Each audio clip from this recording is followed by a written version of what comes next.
So I think Joshua is as well. I think AJ has sort of put together what he's learned from McCracken to the other trainers he's worked with to now with Ben Davison. I think that sort of all come together. But at the same time, I think he's found there's some spite in his locker.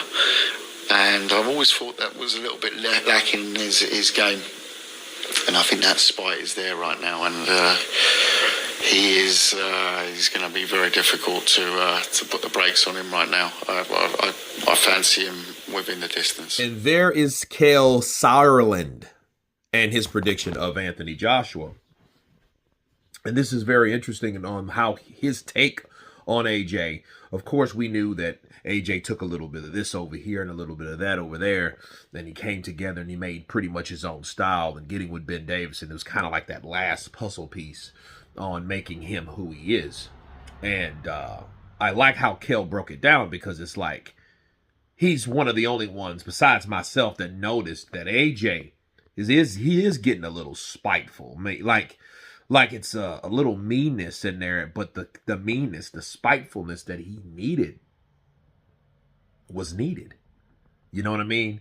And I think it was one of those issues with AJ that maybe he didn't have that aggressiveness, from having a certain mindset. You know what I mean?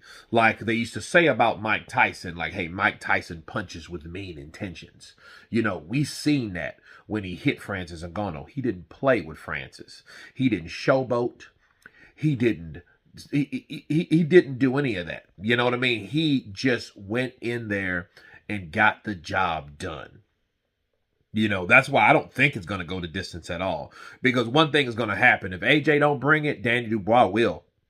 You know what I mean? Again, with everything that he is aiming to do. He got a girl now from Brazil, his Brazilian queen and all that. He has a lot to fight for now. He ain't just sitting in Britain by himself single. No, this cat got a career. He is a champion once again. He is a super champion as opposed to the regular WBA champion and he was when he took it off of Trevor Bryant. Okay, he knows now, I'm with the big boys. Big time boxing, baby. I'm going to chop that tree down, right? That's his mindset. But AJ is on a totally different mental brain wave, okay?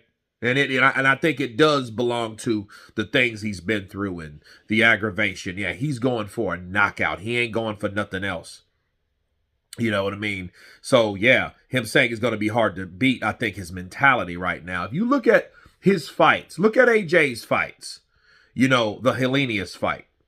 The Otto Island fight. The Francis Ngannou fight. And I think that spitefulness was starting to build when, after the Jermaine Franklin fight.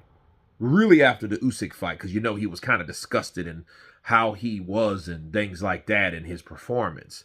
But then Jermaine Franklin, when he damn near did that riot, and you're like, well, what the hell was that about? Why didn't he show us in the ring? Well, I think he's heard people and it's made him pissed off. It's made him spiteful. You know what I mean? But it's also made him motivated and mean and determined to put these guys on their arse.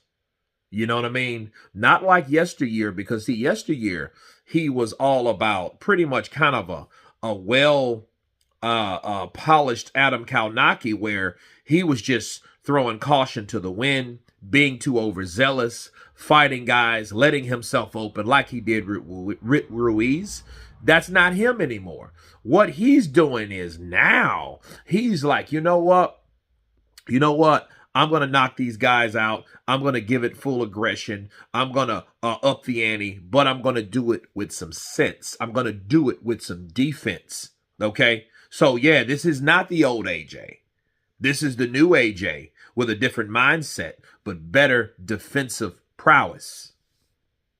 But you guys tell me what you think of Kalle Sauerland and his take on Anthony Joshua, that he is a bit spiteful. And because he's spiteful, he's going to be hard to beat. Of course, please subscribe. And you guys been Counterpunch. Peace!